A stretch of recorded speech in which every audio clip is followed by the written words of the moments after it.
রসূল আমার ভালোবাসা, রসূল আমার আলোর আশা, রসূল আমার প্রেম বিরহের মূল আলোচনা, রসূল আমার কাজে কর্মের অনুপ্রেরণা, রসূল আমার ভালোবাসা, রসূল আমার আলোর আশা, রসূল আমার প্রেম বিরহের মূল আলোচনা, রসূল আমার কাজে কর্মের অনুপ্রেরণা। লিল্লাহে তাকবীর। আপনি যেখানে থাকুন, যে অবস্থায় থাকুন, সর্বাবস্থায় মানতে হবে একজনের আদর্শ। বলেন তো তার নাম কি? হযরত মুহাম্মদ মুস্তাফা সাল্লাল্লাহু আলাইহি সাল্লাম। সম্মানিত হাজিরিন, আসুন আমরা কোরআনুল কারীমের 93 নম্বর সূরা সূরাতুদ দোহা থেকে কিছু আলোচনা আজকে শুনবো, জানবো এবং আল্লাহ তাআলার কাছে দোয়া করি আল্লাহ রাব্বুল আলামিন যেন আমাদেরকে এর বদৌলতে ইহজগতে মুক্তি, ইহজগতে শান্তি আর পরজগতে যেন আমাদের জন্য মুক্তি রেখে দেন। আমরা সকলে বলছি আল্লাহুম্মা আমিন। সম্মানিত হাজিরিন, বিসমিল্লাহির রহমানির রহিম। পরম করুণাময় অসীম দয়ালুদাতা মহান প্রভু আল্লাহ তাআলার নামে শুরু করলাম। ওয়াদ-দুহা, আল্লাহু আকবার। কথাকার আল্লাহ রাব্বুল আলামিন কোরআনুল কারীমের সর্বশেষের দিকে ছোট্ট একটি সূরা, এই সূরার প্রথমে আল্লাহ রাব্বুল আলামিন উজ্জ্বল দিনের শপথ করে ঘোষণা করে দিয়েছেন। বলুন সুবহানাল্লাহ। সম্মানিত ভাইরা আমার, গতকাল এবং আজকে সকালবেলা বলেন তো সূর্যের আলো আমরা কি পেয়েছিলাম? পাই নাই। 8টার পরে, 9টার পরে, 10টার পরে যে আল্লাহ রাব্বুল আলামিন কুয়াশাকে দূরীভূত করে দিয়ে এই পৃথিবীটাকে আলোয় আলোকিত করে দিলেন, বলেন তো তার নাম কি? আল্লাহু আকবার। তাহলে পৃথিবীতে যত মেঘাচ্ছন্ন থাক না কেন, যত কিছু থাক না কেন, সকল কিছুই তখনই দূরীভূত হয়ে যাবে যখন আল্লাহ তাআলার হুকুম হয়ে যাবে। বলুন সুবহানাল্লাহ। আল্লাহ রাব্বুল আলামিন কোরআনুল কারীমের পরবর্তী আয়াতে ঘোষণা করে দিলেন, ওয়াল্লাইলি ইযা সাজা। আল্লাহু আকবার। শুধু তিনি দিনের কসম খেয়ে ক্ষান্ত হন নাই, তিনি আবার রাতের কসম খেয়েও সুন্দর করে ঘোষণা করে দিলেন। আল্লাহ রাব্বুল আলামিন রাতের কসম তখনই খেলেন যখন রাতটি মুসলমানদের জন্য ছায়া শীতলকারী, মুসলমানদের জন্য একটা ঘুমানোর জন্য একটা উপযোগী হয়ে যায়। বলুন সুবহানাল্লাহ। সম্মানিত ভাইরা আমার, দিনের বেলা পরিশ্রম করেন, দিনের বেলা যত কষ্ট করেন, যতই কিছু করেন না কেন, রাতের বেলা ওভারটেক করার মতো কোনো সুযোগ পৃথিবীতে আল্লাহ রাব্বুল আলামিন দেন নাই, দিবেও না। আগামীতেও এরকম কোনো সুযোগ আসবে বলে মনে হয় না। সুযোগ আছে, কারণ আল্লাহ রাব্বুল আলামিন দিন রাত্রির কেমন ভাবে সৃষ্টি করেছেন, যেমনই ভাবে 12 ঘন্টা রাত, 12 ঘন্টার দিন, অথবা 14 ঘন্টা দিন, আবার 10 ঘন্টা রাত, এমনই ভাবেই আল্লাহ তাআলা সৃষ্টি করে দিয়েছেন। বলুন সুবহানাল্লাহ। এমনও কৃষ্টি কালচার গুলো পৃথিবীতে আসে, সারা রাত্রি আমাদের সোনার ছেলেরা বিভিন্ন অপসংস্কৃতি নিয়ে ব্যস্ত হয়ে পড়ে, ঠিক কিনা? আমরা অভিভাবক, আমরা চুপটি মেরে বসে থাকি। যদি কাউকে বলা হয় তো একটু ছেলে মেয়েরা একটু আনন্দ ফুর্তি করবে না তো করবে কি? এটা কি কখনো মানা যাবে? কোশ্চেন কালেও নয়। কেননা নিঝুম রাতের রজনী ওই আল্লাহ রাব্বুল আলামিন দান করেছেন যাতে করে দিনের বেলার সমস্ত পরিশ্রমের ক্লান্তিগুলো ওই বিছানার মধ্যে ঘুমানোর ভিতরে আল্লাহ রাব্বুল আলামিন আমাদের দেহটাকে পরিপূর্ণতা দান করে দেন। বলুন সুবহানাল্লাহ। বলেন তো যদি কেউ রাত জেগে জেগে কাজ করে, বলেন তো তার চোখের পাতার নিচে একটা কালো দাগ পড়ে যায়, রেখা পড়ে যায়, এইটা দেখে বোঝা যায় যে এই বান্দাটি নিয়মিত ঘুম পারে নাই। কিন্তু আমাদের সোনার ছেলেরা মোবাইল দেখতে দেখতে, ইউটিউব ফেসবুক চালাতে চালাতে আমার সোনার ছেলেরা ধ্বংস হয়ে যাচ্ছে, অথচ আমরা নিশ্চুপ রয়েছি। এ ব্যাপারে আমাদের সাবধান অবলম্বন, সাবধানতা অবলম্বন করা একান্ত প্রয়োজন। সম্মানিত ভাইরা আমার, আল্লাহ রাব্বুল আলামিন কুরআনুল কারীমের ভাষায় সুন্দর করে ঘোষণা করে দিলেন, মা ওয়াদ্দাআকা রাব্বুকা ওয়া মা ক্বালা। আল্লাহ রাব্বুল আলামিন নবী আলাইহিস সালামকে উদ্দেশ্য করে সুন্দর করে ঘোষণা করে দিলেন, হে নবী, তোমার রব তোমাকে কখনো পরিত্যাগ করেন নাই, কখনো তোমাকে ছেড়ে যায় নাই, তুমি তার প্রতি কখনো অসন্তুষ্ট আল্লাহ তাআলা তোমার প্রতি হয় নাই। বলুন সুবহানাল্লাহ। রসুলকে বলছে মানে আমাদেরকে বলছে, রসুলের উপর যে বিধানগুলো এসেছে মানে আমাদের উপর বিধানগুলো এসেছে। রসুলের উপর 5 ওয়াক্ত নামাজ আদায় করা যেমন ফরজ ছিল, আজকে উম্মতে মুহাম্মাদের জন্য সবার উপরে 5 ওয়াক্ত নামাজ ফরজ। বলুন সুবহানাল্লাহ। সম্মানিত ভাইরা আমার, আমরা দিবসগুলো উদযাপন করি, আমরা দিনগুলো উদযাপন করি, রাত্রিগুলো উদযাপন করি, মাসগুলো উদযাপন করি, কিন্তু বলেন তো আজকে পবিত্র শাবান মাস, পবিত্র রজব মাসগুলো আমাদের মাঝে চলমান, কিন্তু তারপরেও এই রজব মাসের ফজিলত আমরা উপলব্ধি করতে পারি নাই। করছি? কখনো করি নাই। সম্মানিত ভাইরা আমার, এই কারণে আল্লাহ রাব্বুল আলামিন ঘোষণা করে দিলেন, মা ওয়াদ্দাআকা রাব্বুকা ওয়া মা ক্বালা। হে রাসূল, আপনার উপর আল্লাহ তাআলা কখনো অসন্তুষ্ট হন নাই, আল্লাহ তাআলা আপনাকে কখনো পরিত্যাগ করে নাই। আজকে দুনিয়ার বুকে বাস্তব হলো সত্য, আজকে আমরা মদ খাই, গাঁজা খাই, জিনা ব্যভিচার, সুদ ঘুষ সবার ভিতরে আছি। তারপরেও আল্লাহ রাব্বুল আলামিন সকালবেলা পূর্ব দিকে সূর্যোদয় আর সন্ধ্যাবেলা পশ্চিম দিকে সূর্যাস্ত করান না? বলেন তো করেন না কিনা? তাহলে যে আল্লাহ রাব্বুল আলামিন এত অপকর্ম করলাম, এত নাফরমানি করলাম, নামাজের ওয়াক্ত হয়ে গেল নামাজ আদায় করলাম না, তারপরেও যে আল্লাহ রাব্বুল আলামিন দুনিয়ার বুকে ছায়া দান করতেছেন, আলো দান করতেছেন, ওই আল্লাহর প্রশংসা করার জন্য এখনো সময় আছে না নাই? অবশ্যই সময় আছে। তুমি কেমন মুসলমান, তুমি কিসের মুসলমান?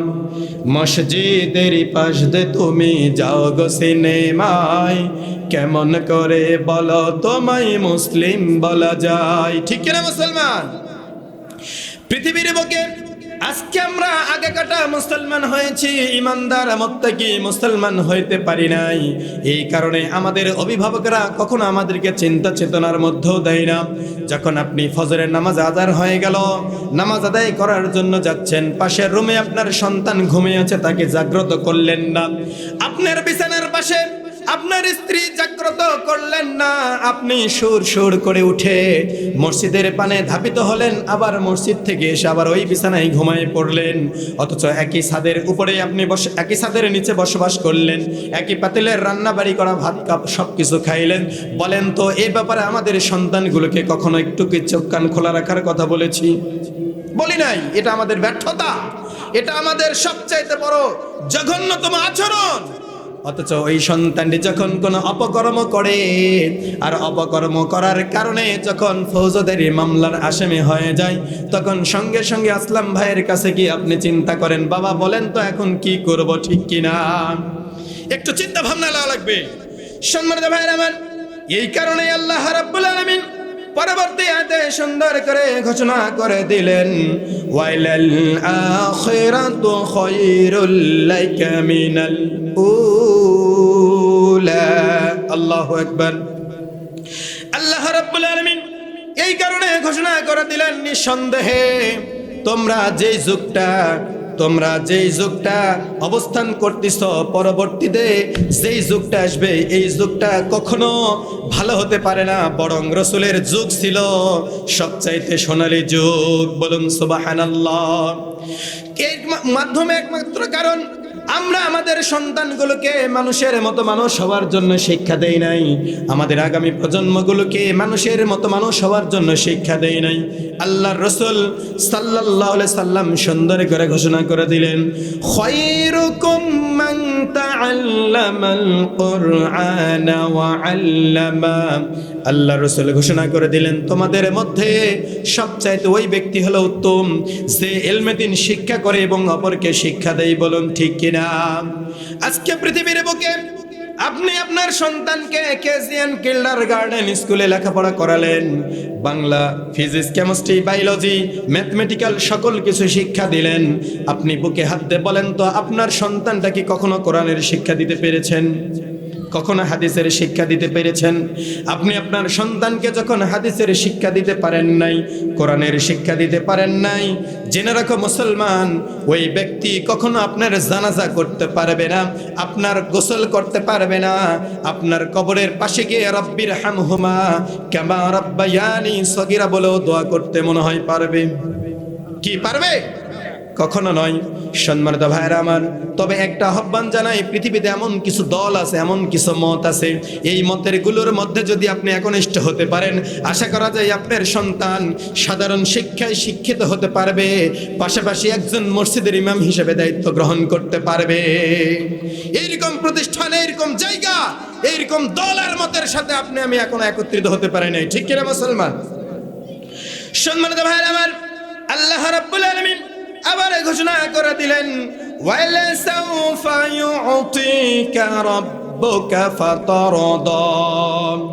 আল্লাহ রাব্বুল আলামিন ঘোষণা করে দিলেন, ওহে মুসলমান, ওহে ইমানদার মুত্তাকি, টেনশন করার কোনো কারণ নাই। নিঃসন্দেহে অবশ্যই তুমি জেনে রাখো, অতি অল্প সময় আল্লাহ রাব্বুল আলামিন এমন কিছু সৃষ্টিকারী, এমন কিছু যুগ তোমাদের সামনে অপেক্ষমান, যেই যুগটা হবে সোনালী যুগের মতো। বলুন সুবহানাল্লাহ। সম্মানিত ভাইরা আমার, এই কথাটা যখন বলি তখন আমার মনে হয় 2026 সাল। আল্লাহ রাব্বুল আলামিন মনে হয় এই কোরআনুল কারীমের সূরাতুদ দোহার ভিতরে 5 নম্বর আয়াতটা এই 2026 সালের জন্যই মনে হয় নাজিল করে দিয়েছে। বলুন সুবহানাল্লাহ। সম্মানিত ভাইরা আমার, একটু চিন্তা করবেন, একটু গবেষণা করবেন, চিন্তা ভাবনা নেবেন যে আল্লাহ রাব্বুল আলামিন এমন কিছু কৃষ্টি কালচারগুলো আমাদের সমাজে পরিচালিত ছিল, যেই সমাজে মসজিদে হক কথাটা আপনি সত্য সহকারে বলতে পারতেন না। ঠিক কি না? আপনি মাহফিল করতে পারতেন না, আপনি বিভিন্ন ইসলামের সব মাহফিল করতে পারতেন না। বলেন তো, যিনি এই সুযোগটা দান করেছেন তার প্রশংসা করার দরকার আছে না নাই? সম্মানিত ভাইরা আমার, আল্লাহ রাব্বুল আলামিন এই কারণে ওই কথাটাই বললেন যে নিঃসন্দেহে এমন একটা সময় আসবে, সেইটা আগামীতে, সেটা অতি শীঘ্রই আসবে। আশা করা যায় তোমাদের জন্য এটা হবে সবচাইতে ভালো এবং তোমাদের জন্য উপকারী। এই কারণে তোমরা খুশি হয়ে যেতে পারবে। বলুন সুবহানাল্লাহ। আল্লাহ রাব্বুল আলামিন পরবর্তী আয়াতে সুন্দর করে ঘোষণা করে দিলেন, আলাম ইয়াজিদিকা ইয়াতীমান ফাআওয়া। আল্লাহু আকবার। আল্লাহ রাব্বুল আলামিন মুহাম্মদ সাল্লাল্লাহু আলাইহি সাল্লামকে এমন ইতিম অবস্থায় পেয়েছিলেন এবং ওই সময় আল্লাহ রাব্বুল আলামিন অবশ্যই তাকে এমন স্বাধীনতা, এমন আশ্রয় প্রদান করেছিলেন। বলেন তো, রাসূল পাক সাল্লাল্লাহু আলাইহি সাল্লাম দুনিয়াতে আসার পূর্বে তার বাবা বাড়িতে দুনিয়ার বুকে জীবিত ছিল না মৃত ছিল? যখন রাসূল দুনিয়াতে আসেন তখন তার বাবা দুনিয়াতে ছিল না, কারণ তার জন্মের 6 মাস পূর্বে আল্লাহ রাব্বুল আলামিন তাকে নিয়ে নিয়েছেন। বলুন সুবহানাল্লাহ। সম্মানিত ভাইরা আমার, শুধু তাই নয়, রাসূল পাক সাল্লাল্লাহু আলাইহি সাল্লাম যখন দুনিয়ার বুকে ভূমিষ্ঠ হলেন হওয়ার পরে, বলেন তো, হওয়ার পরে শিশুকালে তার মাতা মনে হয় দুনিয়ার বুকে জীবিত ছিল? তখনও ছিল না। এই কারণে আল্লাহ রাব্বুল আলামিন ওই সময়কার কথা সুন্দর করে কোট করে দিয়েছেন। জেনে রাখো মুসলমান, দুনিয়ার বুকে এমন কিছু সন্তান পৃথিবীর বুকে জন্মগ্রহণ করে যার বাবা দুনিয়াতে নাই, মা দুনিয়াতে নাই। বলেন তো ঠিক কিনা? হয়তো বাবা দুনিয়াতে নাই, চলে গেছে, কিন্তু সন্তানটা জন্মগ্রহণ করার সময়, সিজার করার সময়, ছটফটানির সময় এমনও হতে পারে ওই সন্তানের মাটা ফুল আটকে পৃথিবীর বুক থেকে চিরবিদায় নিয়ে চলে গেছে। এই কোন বেকট আছে না নাই? সম্মানিত ভাইরা আমার, গত 2 দিন অথবা 3 দিন পূর্বের ঘটনা, সোনার ছেলে 2টা, একটা ছেলে একটা হলো মেয়ে। এই 2টা সন্তানকে রেখে তার বাবা মা কোথায় যেন চলে গেছে, তার কোনো হিসাব নাই, তার কোনো হিসাব। জঙ্গলের পাশে রাস্তার ধারে যখন 2টা সন্তান কান্নাকাটি করতেছিল, একটা ছেলে মেয়ে সন্তান, তার বয়স মাত্র হলো 3 বছর, আর একটা ছেলে সন্তান তার বয়স হলো মাত্র 14 মাস। বলেন তো কয় মাস? এইরকম মাসুম বাচ্চা সন্তানগুলোকে রেখে যখন তার বাবা মা চলে যায়, চতুর্দিকে ঘোরাফেরা করতে করতে ক্লান্ত হয়ে ওই জায়গায় বসে গেছে। এমত অবস্থায় পথচারীরা আসে দেখে ওই ঠান্ডা শীতের কনকনা শীতের মধ্যে ওই দুইটা সন্তান মা মা বলে কান্নাকাটি করতেছিল। বলুন ঠিক কিনা? হয়তোবা ফেসবুকের মধ্যে দেখেছেন, অথবা ইউটিউবের মধ্যে দেখেছেন, অথবা খবরের মধ্যে দেখেছেন। ওই সন্তান দুইটিকে যখন হাসপাতালের মধ্যে নিয়ে যাওয়া হয়, হাসপাতালে নিয়ে যাওয়ার পরে চিকিৎসাধীন অবস্থায় ডাক্তারগুলো বলে এই ছোট্ট সন্তানটা যত সময়ে আদর যত্ন না পাওয়ার কারণে, ঠান্ডাজনিত সমস্যার কারণে এই দুনিয়া থেকে চিরবিদায় নিয়ে চলে গেছে। বলুন ইন্না লিল্লাহ। এখন জেনে রাখো মুসলমান, এই মাসুম বাচ্চা শিশু সন্তানকে যে মা বাবা দুনিয়ার বুকে রেখে চলে গেল, যদি বেঁচে থাকে, বলেন তো এই বাবা মা কেমন বাবা মা? সন্তানের প্রতি কোনো আগ্রহ নেই, সন্তানের প্রতি কোনো মহাব্বত নেই। মনে করতে হবে এরকম সন্তানগুলো মনে হয় আনন্দ ফুর্তির মধ্যে তৈরি হয়েছে, ঠিক কিনা?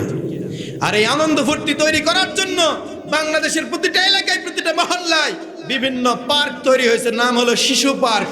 গিয়ে দেখবো সব শিশুর বাবা আর মা বসে আছে। মনে হয় ভুল বললাম? সম্মানিত ভাইরা আমার, একটু চিন্তা করুন, একটু গবেষণা করুন। এই কারণে আল্লাহ রাব্বুল আলামিন ঘোষণা করে দিলেন, আলাম ইয়াজিদকা ইয়াতীমান ফাআওয়া। তিনি তোমাকে ইতিম হিসেবে পেয়েছিলেন, কিন্তু ইতিম হিসেবে পেয়েছিলেন, তারপরে তোমাকে আশ্রয় দান করেছেন। বলেন তো যিনি আশ্রয় দান করলেন তার নাম কি? আল্লাহ রাব্বুল আলামিন। সম্মানিত ভাইরা আমার, আল্লাহ রাব্বুল আলামিন আবার পরবর্তী আয়াতে সুন্দর করে ঘোষণা করে দিলেন, ওয়া ওয়াজাদাকা দাল্লান ফাহাদা। আল্লাহ রাব্বুল আলামিন আবার সুন্দর করে ঘোষণা করে দিলেন, আপনি হয়তোবা চলতে চলতে পথহারা মধ্যে পড়ে যাচ্ছিলেন, কিন্তু কেমন একজন প্রভু যিনি স্বয়ং আপনার শিক্ষক, আপনাকে সেই পথ হারা থেকে পথের মধ্যে সঠিক পথের অনুসারী করে দিয়েছেন। বলুন সুবহানাল্লাহ। সম্মানিত ভাইরা আমার, ব্যাখ্যাকারগণ এখানে বিভিন্ন কথাগুলো বলেছেন। কেউ বলেছেন আল্লাহ রাসূল পথহারা ছিলেন না, তবে ওইদিকে যাচ্ছিলেন, এখনো পথহারা হন নাই। অথবা আল্লাহ রাব্বুল আলামিন ওখানে আবার কিছু কোট করে দিয়েছেন। সাহাবায়ে কিরাম, তাবেঈন এবং বিভিন্ন মুফাসসিরিন কিরামদের মাধ্যমে পাওয়া যায় আল্লাহ রাব্বুল আলামিন তিনি তোমাকে পথহারা হিসেবে অবস্থান করতে দেখতে পান, কিন্তু আল্লাহ তাআলা তোমাকে পথের অনুসারী করে দিয়েছেন। বলুন সুবহানাল্লাহ।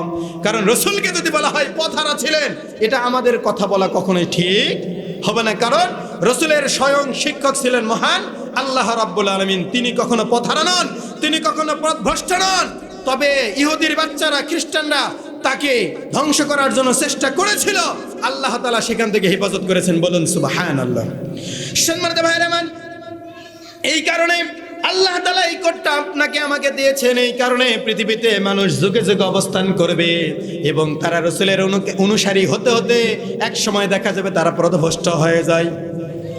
মানুষেরা কি পথভ্রষ্ট হয় না?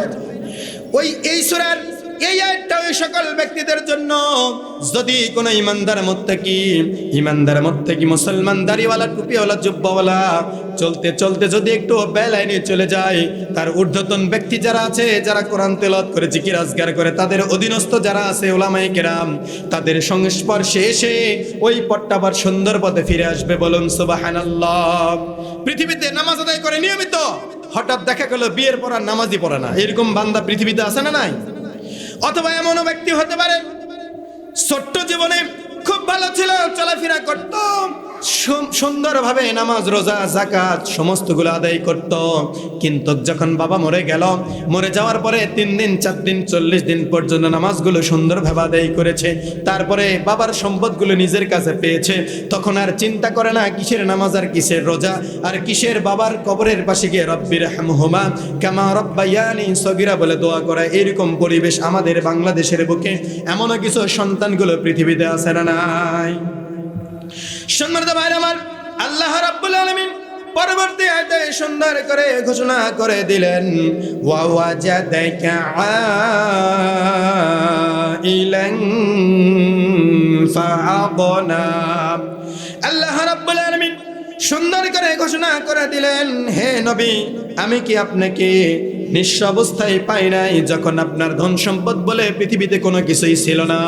আমি এমন একজন রহমানুর রহিম, এমন একজন আহকামুল হাকিমিন, আমি আল্লাহ রাব্বুল আলামিন হযরত খাদিজা রাদিয়াল্লাহু তাআলা আনহার সঙ্গে বিবাহ বন্ধন করে দিয়ে তোমাকে মক্কার বুকে সবচাইতে বড় ধনী করে দিয়েছি। বলুন সুবহানাল্লাহ। সম্মানিত ভাইরা আমার, একটু চোখ কান খোলা রাখবেন।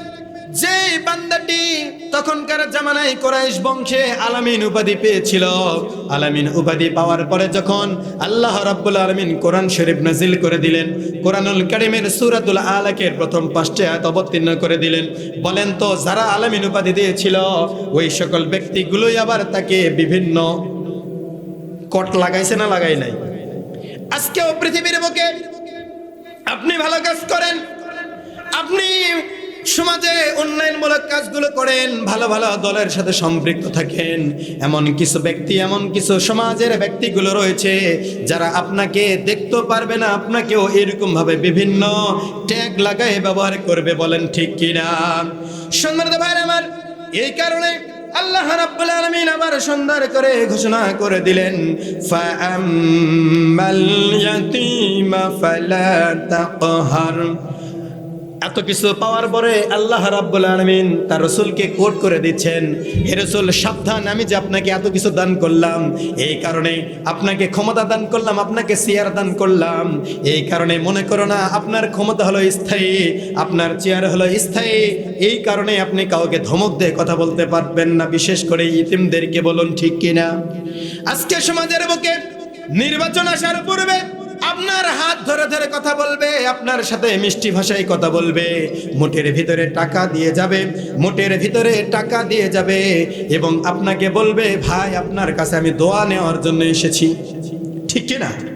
যখন আপনার দোয়া পাওয়ার পরে, নির্বাচনে বিজয়ী হওয়ার পরে যখন ক্ষমতার চেয়ারে চলে যায়, ওই ক্ষমতার চেয়ারে যখন যাওয়ার পরে পাওয়ার ক্ষমতা হয়ে যায়, জনগণের কাছে তো আসা তো দূরের কথা, জনগণ যদি এই দিক দিয়ে চলে যায় অথবা এমন জায়গায় অবস্থান করে, ওই জায়গায় ওই নেতার কাছে পৌঁছতে চার পাঁচটা ব্যক্তির অনুমতি নিয়ে 4-5টা দরজা অতিক্রম করে তার কাছে যাওয়া লাগে। বলুন ঠিক কিনা?